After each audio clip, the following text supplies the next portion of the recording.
அதாவது சிவபெருமான் அடியார்களோட பாசத்துக்கு மட்டும்தான் இறங்கி வருவார்.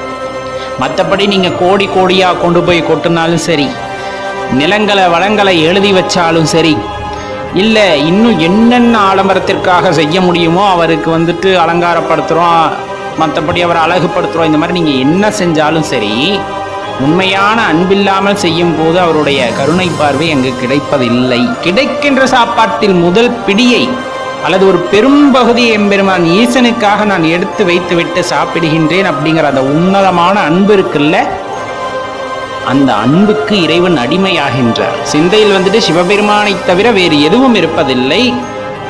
பார்க்கின்ற உயிரை எல்லாம் சிவபெருமானாகவே நினைக்கின்றோம், எல்லாமே உண்மைதான். அப்படி இருக்கும் போதுதான் அந்த பக்தியின் மீது ஒரு நாட்டம் அதிகரிக்கிறது, சிவபெருமானின் மீது ஒரு ஈடுபாடு அதிகரிக்கிறது. அவரே எல்லாம் என்று எண்ண தோன்றுகின்றது, அவரே எனது தந்தை என்றும் எண்ண தோன்றுகின்றது. என்னை பார்த்து சிவபெருமானே சொல்ற, அட பைத்தியக்காரனே, ஆமா நான் யார் மேல பைத்தியமா இருக்கேன்? ஓ மேலதானே பைத்தியமா இருக்கேன்.